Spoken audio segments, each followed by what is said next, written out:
자,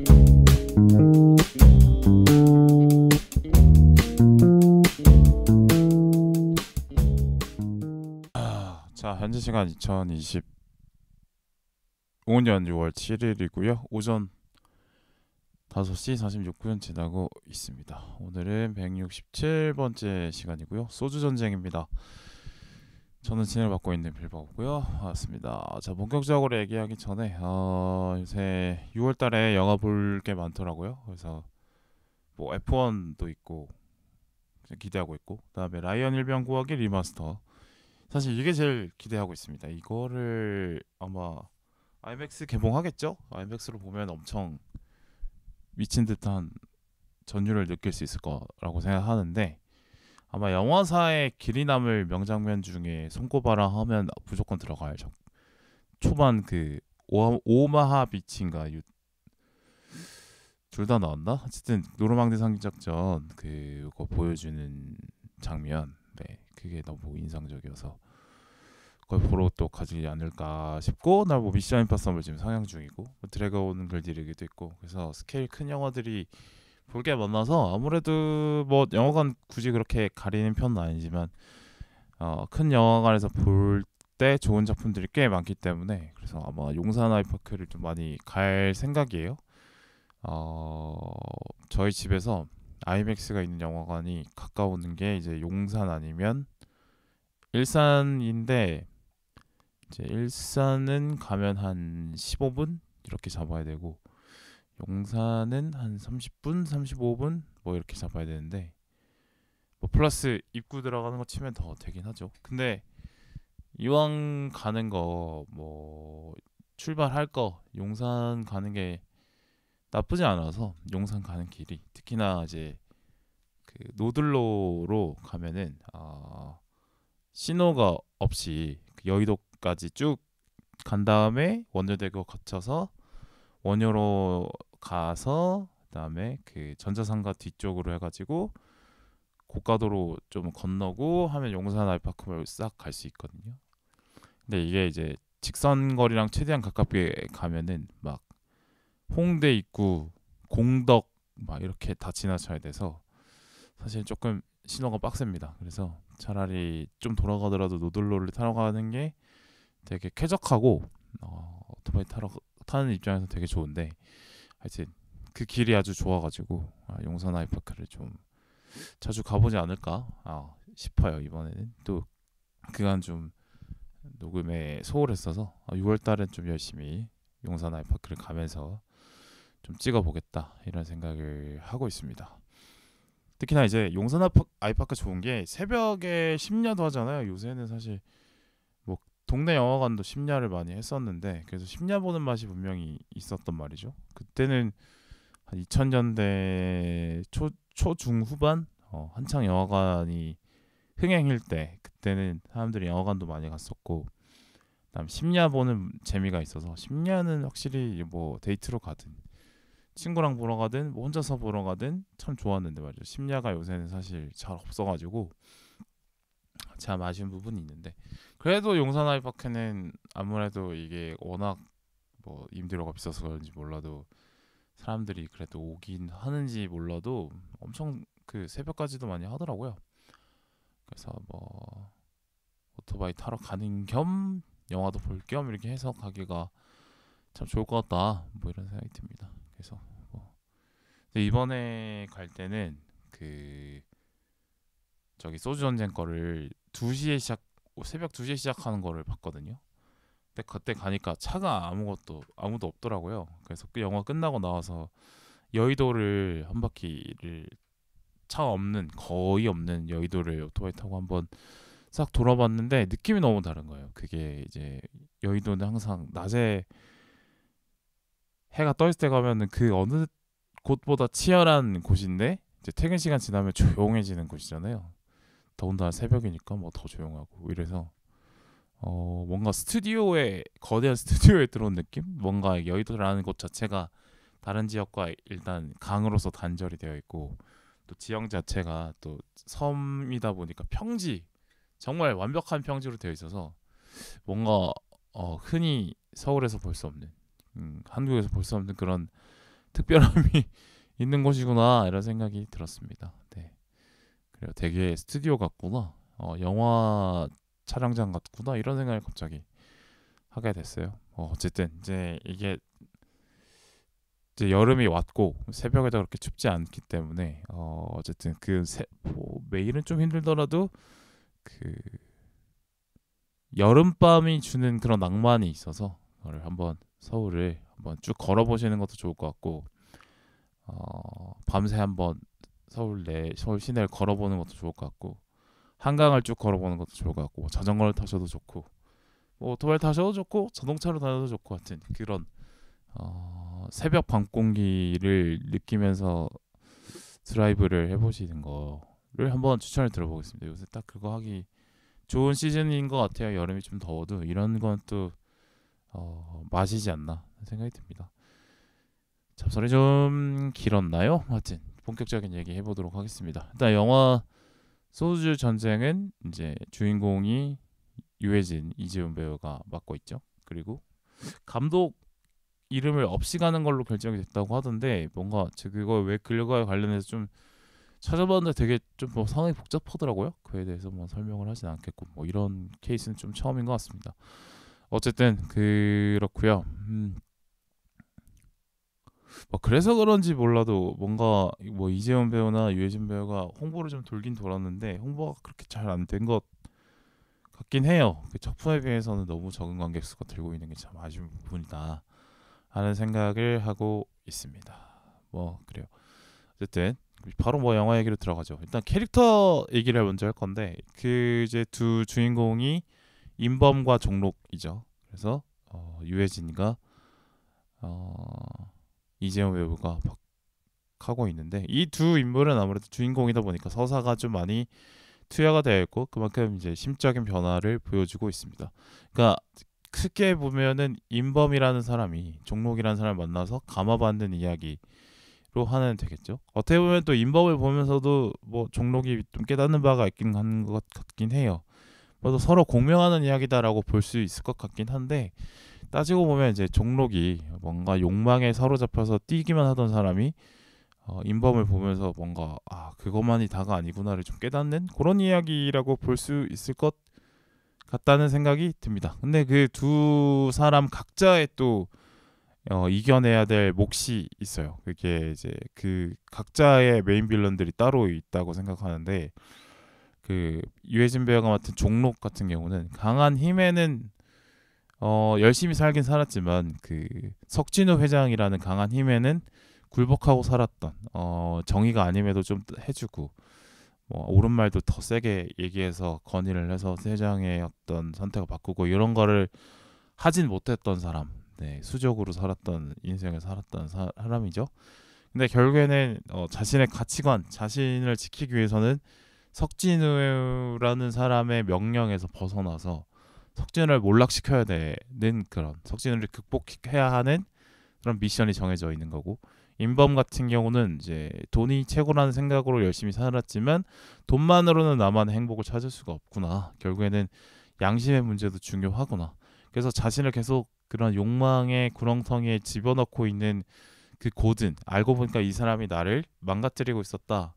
이게 종록의 말이긴 한데 계속 고든의 말만 쫓아서 살다 보니까 어느새 내 스스로가 무너져 있는 걸 발견하는 임범이 고든을 어떻게 극복하느냐 뭐 이 얘기로 볼 수 있을 것 같습니다. 뭐 정리를 하자면 각자 극복해야 될 어떤 캐릭터들이 있고 또 종록과 임범이 서로에게 공명하면서 영향을 주는 그런 좋은 친구가 되는 그런 거겠죠.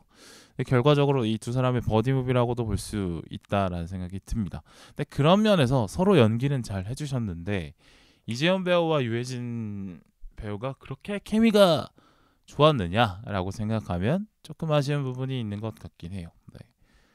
그러니까 두 사람의 케미스트리가 억지로 가면서 이제 술 친구를 넘어서는 인생의 친구로 바뀌어가는 과정인데 글쎄 그 가운데서 뭔가 봤던 모습들만 보였던 것 같아서 그거는 조금 아쉽지 않나라는 생각을 해봤습니다. 물론 뭐 두 분의 연기력이 좋기 때문에 뭐 이게 막 위화감이 보이고 이러진 않았는데 좀 더 다른 모습을 좀 기대해봤다 이런 것이겠죠.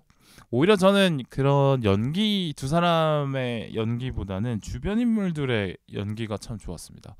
물론 주변 인물들이다 보니까 주인공들에 비해서 좀 단편적으로만 나왔다는 게 좀 아쉬운 부분인 것 같긴 해요. 손현주 배우가 맡았던 그 석진우 회장 캐릭터가 참 좋았고요. 그러니까 손현주 배우가 그 저기 뭐죠? 한산인가?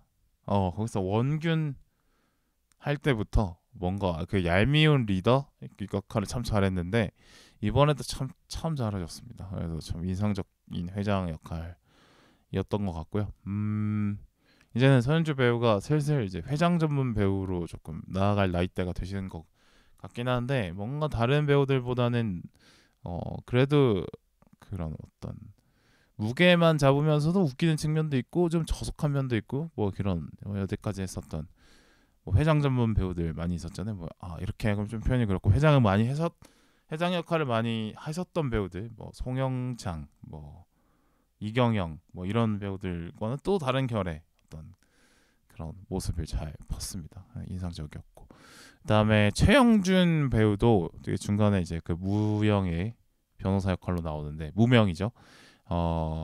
그 중간에 그 이재현이랑 단둘이서 그 위스키를 마시면서 저 수납장을 딱 닫으면서 하는 얘기가 있어요. 내가 선배 고객님한테 내 선배 역할 하는 건 좀 웃긴데 선배로서 결례 한 번만 할게요 하면서 잠깐에 하는 그 욕설 욕설 찰졌고 그다음에 그 대사로 보여지는 그 사람의 멘탈리티 그런 모습 그리고 거기서 또 반박하지 못하는 인범의 모습을 보면서 인범의 또 한계를 또 볼 수 있고 이런 아주 좋은 장면이었다라는 생각이 들었습니다. 욕을 참 맛있게 하기가 어렵거든요. 근데 그러니까 욕설이 계속 나오면 또 불쾌한데 잠깐 짧게 나왔을 때 제대로 해내고 나갔어야 되는 모습인데 뭔가 그런 예의가 깍듯한 그 엘리트의 모습을 쭉 보여주다가 그 욕설 한 방으로 그 사람의 면모를 제대로 드러내는 어떻게 보면 저는 이 영화에서 가장 인상 깊은 장면이었는데 아주 좋았습니다. 그리고 작품 전반에 어떤 전개를 담당하고 있는 캐릭터라고 볼 수 있을 것 같아요. 바이런만 배우인데 뭐 이게 정보가 뭐 홍콩계 배우신가요? 어쨌든 영어 너무 잘하고 일단 근데 그 영화가 참 얄미운 영어 그런 어떤 그런 홍콩계 뭐 미국인 뭐 이런 캐릭터 같은데 뭐 국적은 잘 모르겠습니다만 하여튼 얄미운 그 영어 잘하고 그런 엘리트 캐릭터를 참 잘 표현한 것 같아요. 네. 그래서 그 사람은 영어로 다 연기를 하시지만 전혀 한국어를 쓰는 다른 배우들과 어색하지 않게 잘 보였고 그렇습니다.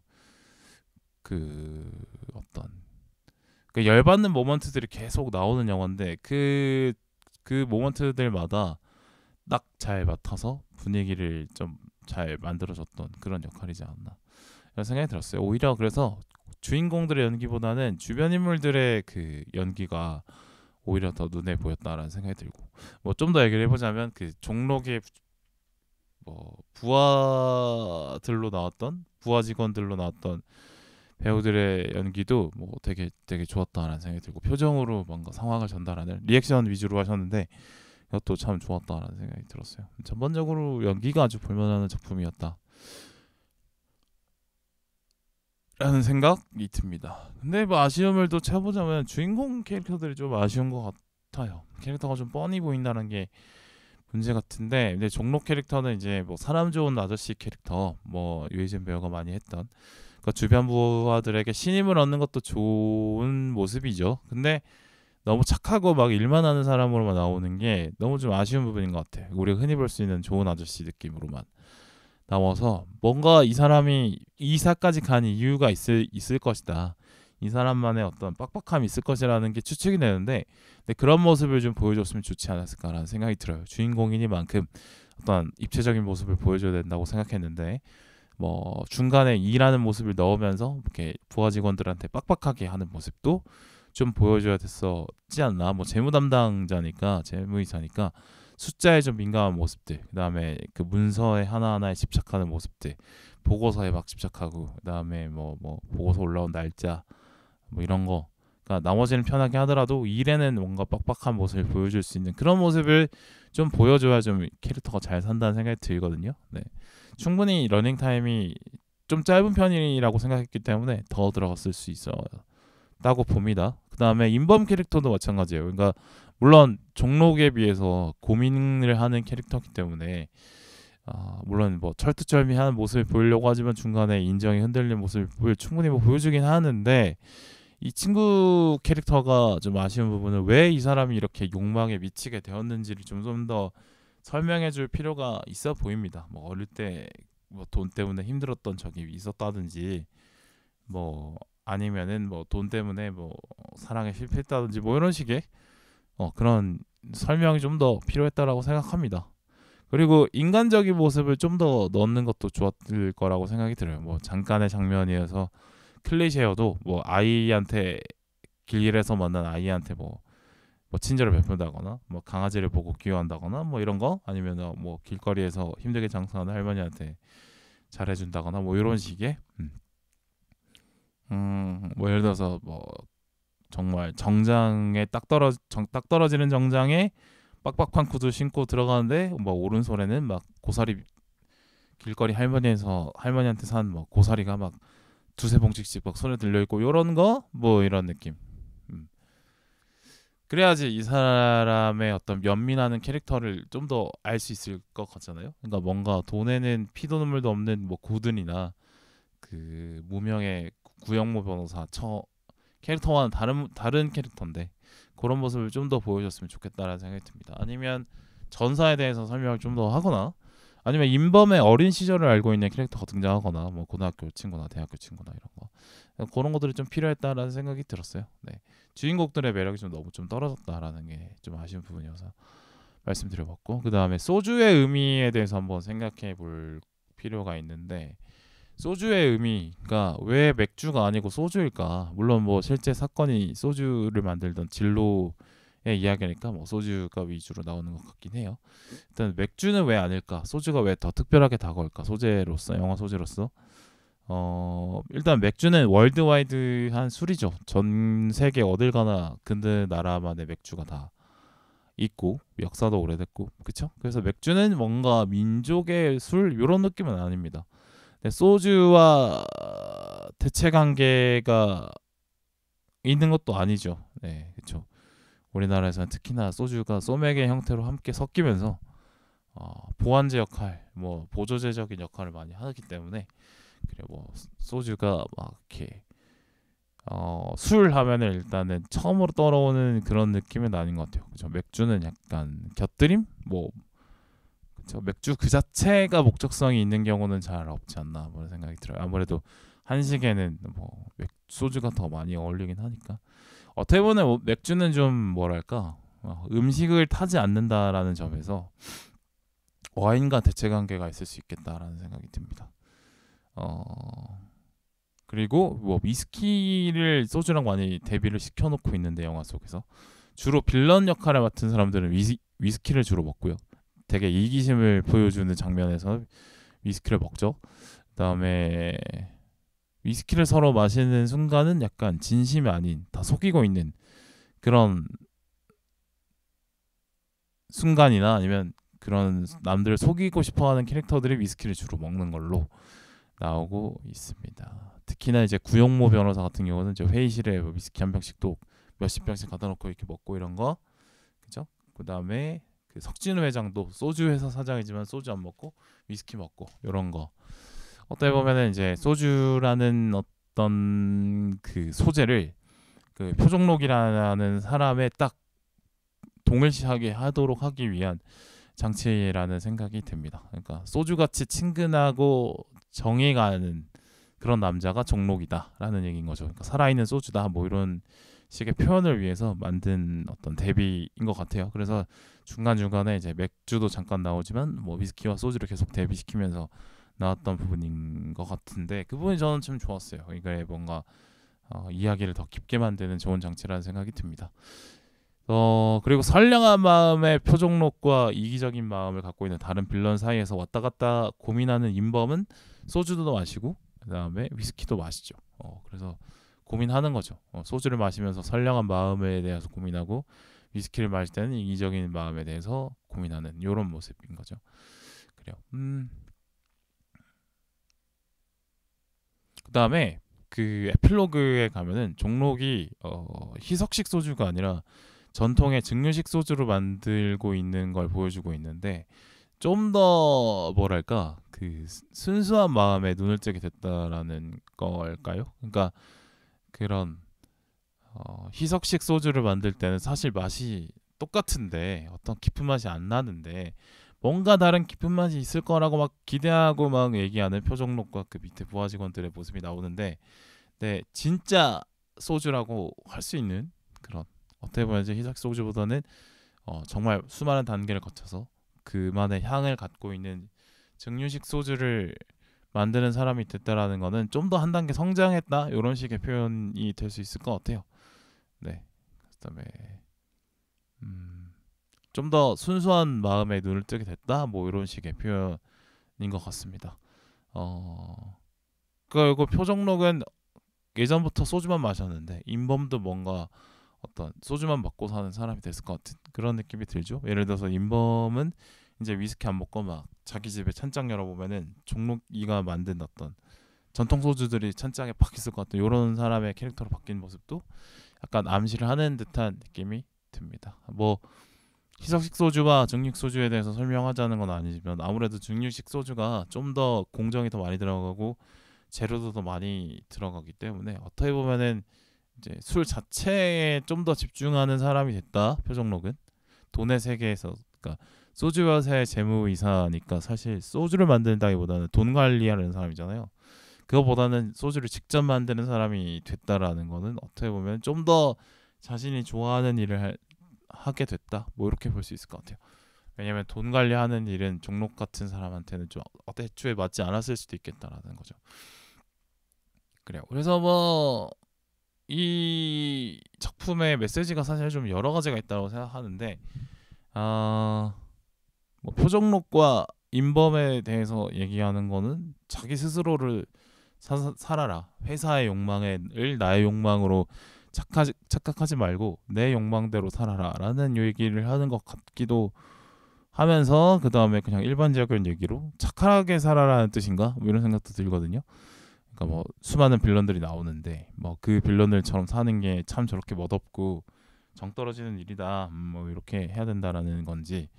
근데 네, 이 작품에서 사실 빌런들 중에 참교육을 당하는 캐릭터는 석진우밖에 없어서 석진우도 저렇게 막 그렇게 망하는 걸로 또 묘사를 안 돼가지고 어쨌든 이제 고든도 뭐 잡아 들어가고 그다음에 구정모도 잡아 들어가고 판 사람도 들어가고 이렇게 돼야 좀 이렇게 되는 건데 그런 모습이 좀 안 보여서 그렇습니다. 잘못된 부분 뭔가 누구를 어디를 비판하고 싶은 것인가에 대한 부분은 좀 아쉬운 부분이 있었던 것 같아요. 네. 그래요. 근데 중간에 또 이게 또 외국계 자본과 이를 팔아먹는 동조하는 내국인들이 잘못한 거다라는 걸 비판하기에는 그 재벌그룹 회장의 또 악행이 또 들어가 있기 때문에 이거를 좀 비판의 포인트가 좀 이렇게 분산이 되어 있다는 느낌? 이런 생각이 듭니다. 이게 비슷한 작품으로 블랙머니하고 국가배도의 날이 있는데 이걸 좀 비교를 해보자면 블랙머니의 양민혁 검사는 싸우고자 하는 어떤 그 캐릭터들이 그 모피아라고 하죠. 기재부 출신 고위 관료들의 어떤 카르텔 그거에 대한 얘기인 것 같고 이제 뭐 막 보면은 왜 한국은행 뭐 금감원 뭐 기획재정부 이런 게 다 한통속이 돼가지고 그 론스타 펀드의 외환은행을 싼값에 팔아먹는데 거기서 팔아먹는 거에 뭐 뒷돈을 받는 뭐 제가 본지 오래돼가지고 정확한 기억이 안 나는데 하여튼 그 적대시하는 포인트들이 확실히 있었거든요. 예. 그다음에 국가부도의 날도 보면 이제 한시현 이 김혜수 배우가 했던 한국은행 통화팀장 캐릭터. 근데 여기에 이제 반대되는 게 뭐 유아인의 윤정학 같은 뭐 그다음에 조우진의 박대원 같은 캐릭터들이 이제 데뷔가 확실하게 돼서 웡을 비판하고 있고 그다음에 이 사람들 때문에 그러니까 여기 블랙머니와 국가부도의 날에 나오는 빌런들 때문에 일반 국민들이 얼마나 많은 희생을 겪었고 수많은 시간과 돈을 날려버려야 했느냐를 보여주는데 사실 이제 이게 소주 전쟁 같은 경우는 클래스 꽤 작죠. 좀 그러니까 어떻게 보면 더 화나게 하는 거는 외국계 펀드는 뭐 외국인이니까 무국적이니까 뭐 쟤네들이 뭐 우리나라 들어와서 돈 빼먹으러 하는 거는 뭐 그래 그렇다고 치는데 그걸 막아야 될 사람들이 오히려 동조자가 된다는 것 때문에 화가 빡 나는데 근데 이제 소주 전쟁 같은 경우는 석진우도 화가 나고 뭐 동조자도 있고 뭐 이긴다 하는 어떤 외국계 자본도 있고 이래서 조금 그 전에 비슷했던 작품들과 다르게 비판 포인트가 좀 분산이 됐던 점이 좀 아쉬운 것 같아요. 그렇습니다. 그리고 메시지 측면에서도 좀 다른 작품들이 좀 더 강렬했다라고 볼 수 있는 게 이제 국가부도의 날 같은 경우는 거기 허준호 캐릭터가 나오잖아요. 그래서 IMF 이전에는 참 사람 좋고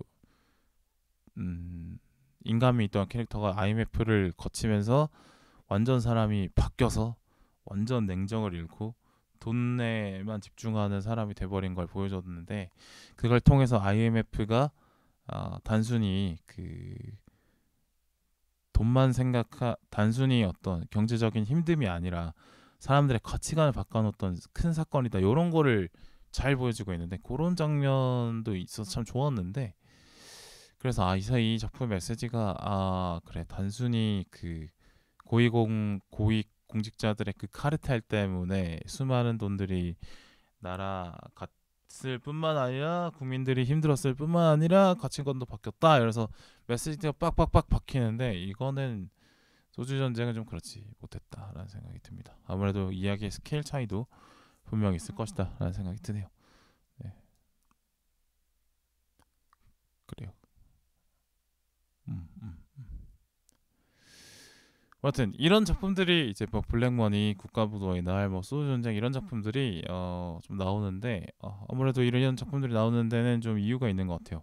왜냐면 금융자본이 어떻게 쉽게 돈을 털어가는지는 잘 안 보이잖아. 모든 것이 뭐 장부와 계약서와 뭐 이런 것들로 보여주기 때문에 그냥 생각보다 큰 돈들이 왔다 갔다 하고 있고 그것에 미치는 영향이 상당히 큼에도 불구하고 눈에 잘 보이지 않아서 이것에 대한 어떤 분노해야 될 지점들이 일반 사람들에게 다 전달이 안 되다 보니까 사건의 중요성에 비해서 화제가 덜 되는 경우가 있고 그냥 조용히 넘어가는 경우들이 있고 알고 보니까 뒤통수 맞고 고생은 더 하고 이렇게 되는 상황인데 눈에 안 보여서 그냥 얼렁뚱 넘어가는 그 문제들이 있는데 그런 어떤 금융자본들이 움직이는 문제들을 영화를 통해서 쉽게 설명을 해냄으로써 공익적인 메시지를 만드는 거는 뭐 많이 나오는 부분인 것 같아요.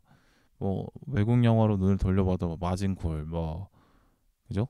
또 뭐 있지? 월드 오브 월스트리트, 울프 오브 월스트리트. 그다음에 저기 뭐냐? 또 있는데 마징콜, 월드 오브 월스트리트 또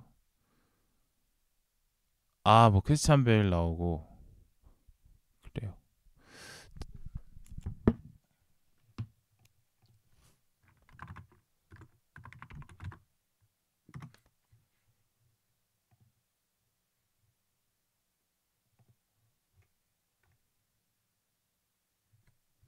네, 빅쇼트 그렇죠. 이런 거. 하여튼 이런 작품들이 그래서 꾸준히 나오지 않나라는 생각이 들고요. 그다음 이런 작품들이 하고 있는 부분은 이제 관객들에게 설명하는 거죠. 야, 네가 이렇게 당하고 있어. 네 세금이 이렇게 불타고 있어. 너 이런 애들 때문에 뒤에서 돈 빼먹는 애들 때문에 너 이렇게 힘들게 사는 거야. 이거를 보여주면서 막 분노 포인트를 만들고, 그죠? 이런 게 수많은 그러니까 수많은 사람들이 연관이 되기 때문에 이건 당연히 알고 있어야 되고 이거기에 분노해야 된다라는 걸 알려주는 어떤 공익적인 목적이 있으면서도 또 이제 대중이 많이 봐야 되는 영화의 특성과도 이런 이 고발 메시지가 잘 맞는구나. 그래서 이런 작품들이 꾸준히 나오는구나를 알 수 있었던 것 같습니다. 뭐 이런 작품들이 또 이제 너라면 어떻게 할래? 예를 들어서 국가부도의 나의 날이면 한시연처럼 자기 본분을 지키면서 공익을 수호하는 사람이 될래? 아니면 윤정학처럼 남들의 실패에 돈을 걸어서 남들은 다 망하고 힘들게 돼도 나는 잘 사는 사람이 될래? 이런 거를 말하고 있는 그런 걸 물어보는 그런 질문을 던지는 작품들이 꽤 되는 것 같습니다. 네, 그렇고요. 뭐 이 정도에서 마치면 될 것 같아요. 네. 아마 사연관이 너무 적어서 뭐 금방 또 내려갈 것 같긴 한데 6월달에 또 개봉한 영화들이 되게 많아가지고 소주 전쟁이 좀 금방 내려갈 것 같긴 한데 OTT로 만약에 올라오신다면 올라온다면 재밌게 보실 정도는 충분히 된다라고 생각이 됩니다. 그리고 또 소주를 또 좋아하는 분들이라면 저런 면이 있었네라고 하면서 재밌게 볼 수 있을 거라고 생각이 듭니다. 네, 이 정도로 하고 마치도록 하겠습니다.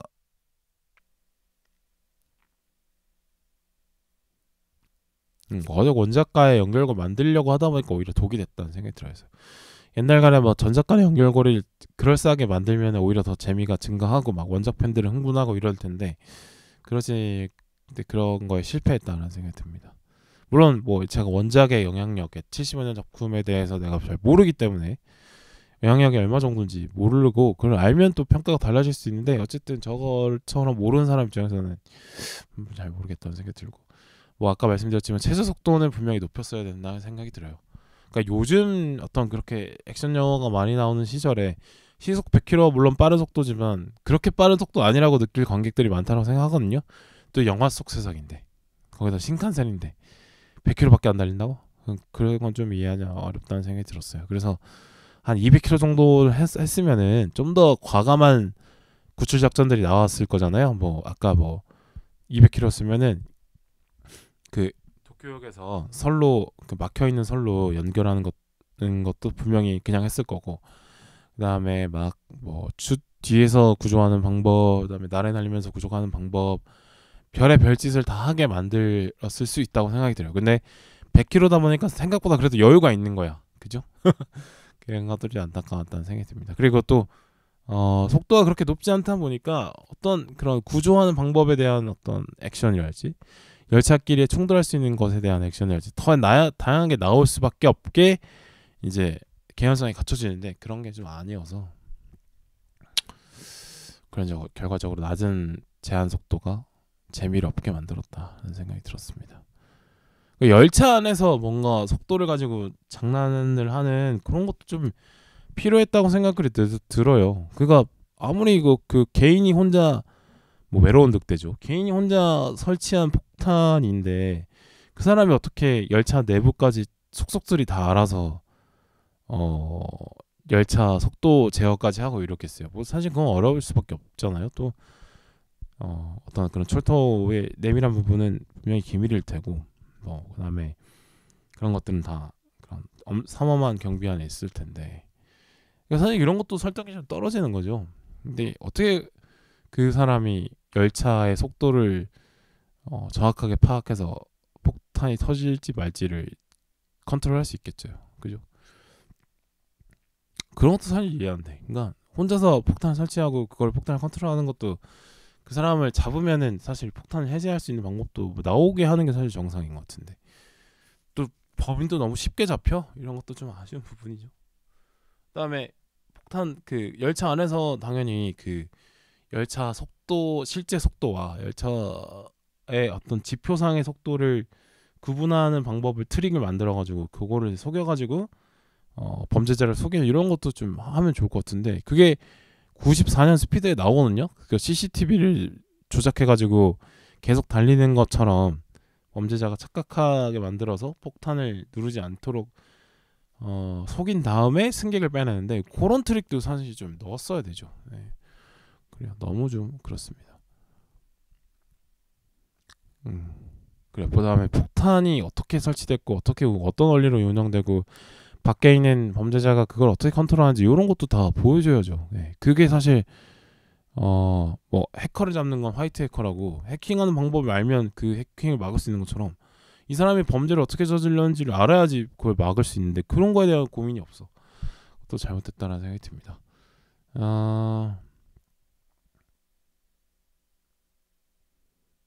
그래요. 그리고 사실 또 이게 여고생이 또 주인공이 되는 게 사실 좀 저는 또 이해가 안 되는 부분인데 그렇게 일본의 소녀들이 주인공이 맥락 없이 되는 부분도 있다라고 저는 느끼는 편인데 어쨌든 이번 작품도 사실 그런 편이고 그러니까 이 그냥 여학생 혼자서 뭘 할 수 있는데 그거에 대한 납득이 안 됐는데 차라리 테러 용의자를 범죄자를 뭐 조직의 양심을 품은 차장이나 기관사나 직원으로 하는 게 낫죠. 아니면은 그러니까 폭발을 사주한 그 캐릭터가 뭐 가스라이팅을 해가지고 뭐 철도 직원을 이제 매수를 하든지 뭐 협박을 하든지 가스라이팅을 하든지 그런 식의 접근이 훨씬 더 재밌게 현실성 있지 않나 이런 생각이 들었습니다. 여러 가지로. 그래서 뭐 저는 이번에도 제가 일본 영화에 대한 탐구를 그래도 뭐 최근에 좀 했는데 이번에 액션 영화는 어떨까 싶어서 영화를 본 거거든요. 근데 액션 영화에서도 제 느낌엔 감정이 좀 과잉돼 있다라는 생각이 들었습니다. 아쉬웠습니다. 그래도 시간은 잘 가더라 이런 생각이 들었습니다. 그래요. 여기까지 하도록 하겠습니다.